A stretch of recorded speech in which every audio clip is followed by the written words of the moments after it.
Hi, I'm Shelby Thompson, and this is my AEP 880 Module 1, Some of Our Parts screencast. So first of all, like I said, I'm Shelby Thompson. I am currently teaching at Bluestem Junior Senior High School. It's about 10 minutes east of Augusta, Kansas, and we border on the line between 2A and 3A, and it is a middle school, high school building, and we're a 4-day school week. So the average amount of kids I see per day is about 75 students. This is my first year doing English. The past 3 years, I have been doing social studies with a big emphasis on PBL and cross curricular uh, projects and things like that. So it just seemed like a natural fit when there was an English language arts opening to switch over. I also coach, and I'll talk about that later. And I currently live in Wichita, which is about a 35-minute drive from or to my school. So now, to first talk about family history and background, this is a big picture of my family that lives close for Thanksgiving. Actually, I have some family that lives in Iowa right now and Oklahoma, but we all got together on.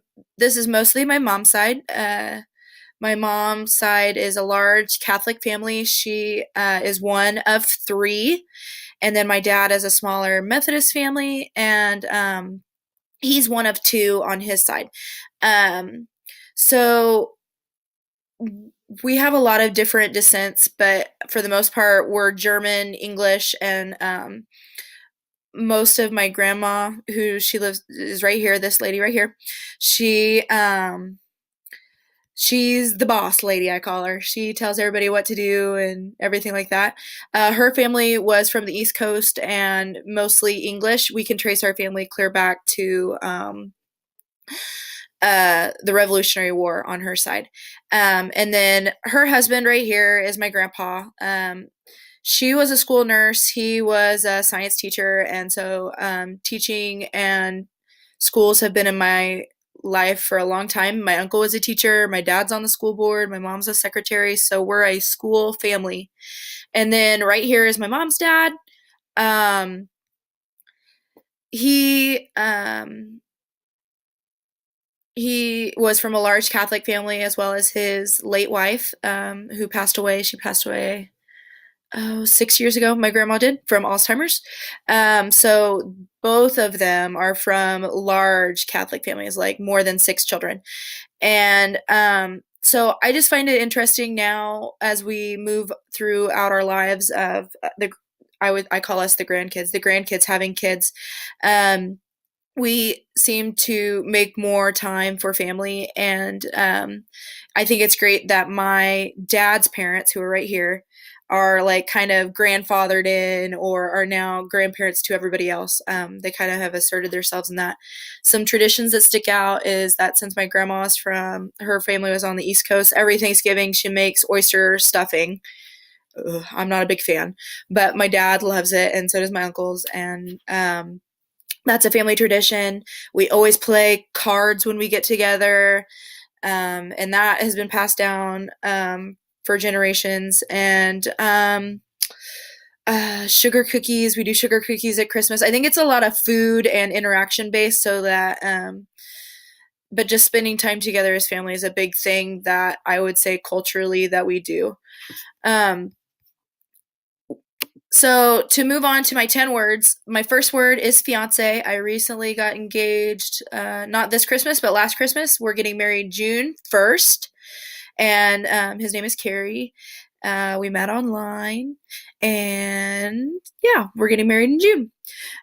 Second word would be dog mom. Between the two of us, we have two dogs. This is Charlie. She was our first, and this is Gavin. He was our second. Um, Charlie's about two, Gavin, or no, Charlie's about three, Gavin's about two, and they are crazy. She is a blue heeler, and he is a border collie lab mix. And so I would say that having dogs is a part of my life and is a big part until we have kids. And then my third word would be daughter. I've talked about how family is important. Before, this is my mom and this is my dad. My dad's worked at Spirit slash Boeing since I have been born and has instilled a lot of high character traits. Always do what you say you're going to do what's right above what's easy, those kinds of things. Then my mom, she's a school secretary. She's been a school secretary, worked for 2-5 Wichita School District for years and years and years, since I was probably born too. They're still married, just celebrated 25 years last year. And I think that is a big thing that's been instilled in our family of making sure that when you marry somebody, you know that that is a forever thing and you're going to fight through the hard times and those kinds of things. So then my next word would be sister. I tried to pick a older uh, picture. My brothers were in the last one as well, but I thought it would be kind of cute to pick an older picture. So I'm the oldest of three. This is Nathan. He is a year younger than me, and he currently lives in Dallas with his boyfriend Jed. And then this is Logan. He is the youngest. He is 23, just finished at Emporia State. He played football, as did Nathan. Played football at Friends, but Logan played football at Emporia, and he just got done with that. And I would say, for the most part, that the two brothers like fight like brothers do, and then I'm the glue that holds them together. At least that's what I like to say, anyway. So that's just a kind of funny ongoing joke. And then my next word is K-State grad. I graduated from Kansas State in 2013 in December. So I went to K-State all 4 years. I started out wanting to be a chemical engineer, figured out that's not what I wanted to do. I needed to work with people and help people.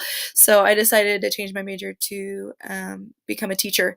And I loved it at K-State. And so that was a big part of my life for 4.5 years. Next is teacher. I really enjoy my job. I love helping and being around kids every day, especially middle school. Everybody, you tell them, "Oh, I'm a middle school teacher," and they're like, "Oh,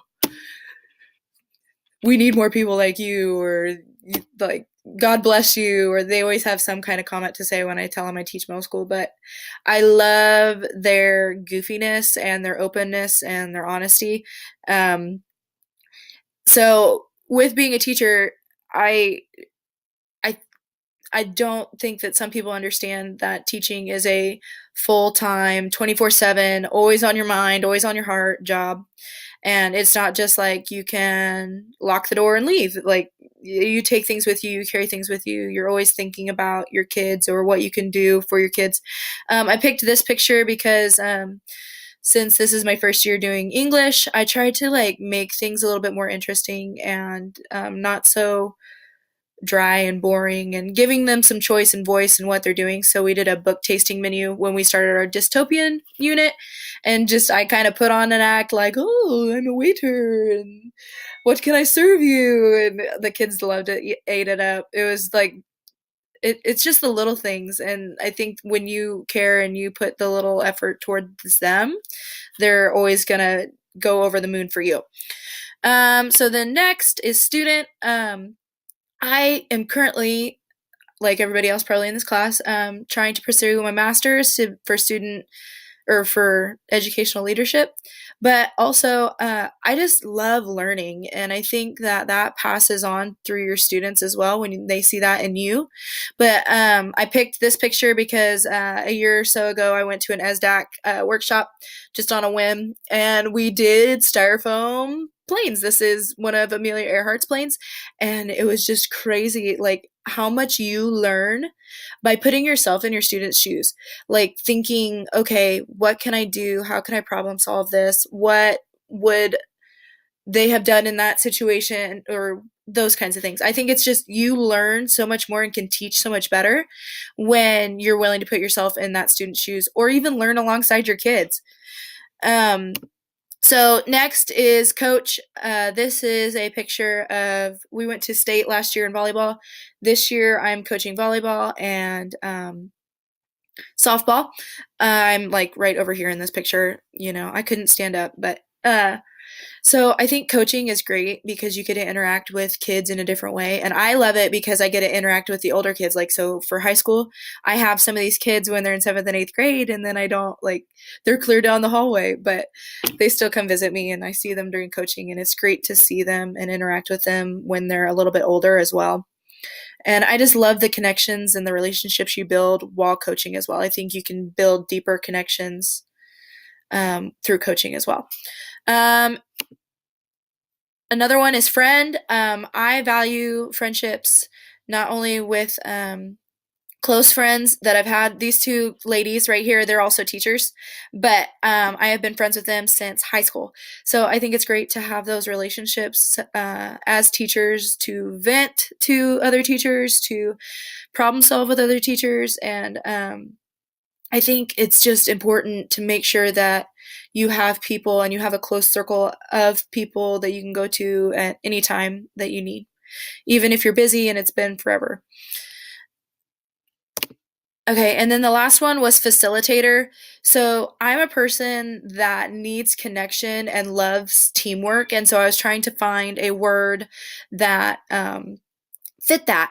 And so I was looking, I almost put connector, but I thought that was kind of awkward. But so I put facilitator because I love facilitating and helping others as well as just brainstorming and working on a team. I would much rather work with a team of people than solo.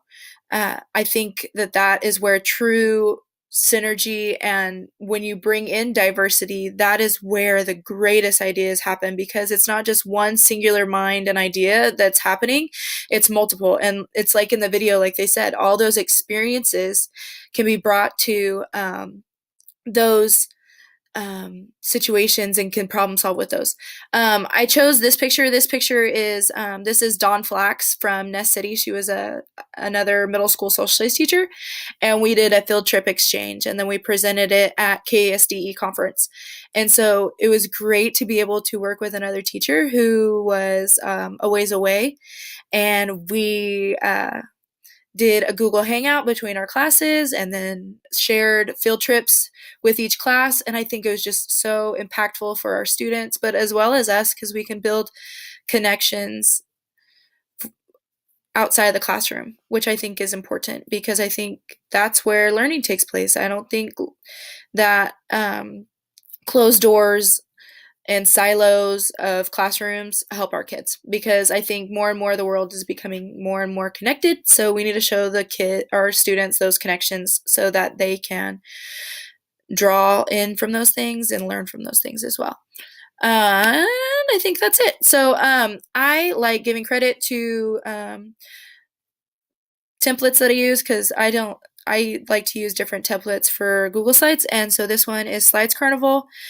And I think that's it. Thanks, guys. I look forward to learning more from you. I love diversity, and I think that that is something that, as a leader, needs to be emphasized and celebrated. Diversity is something that is so unique, and that's where great things happen. So I look forward to learning more from you all, and thanks again.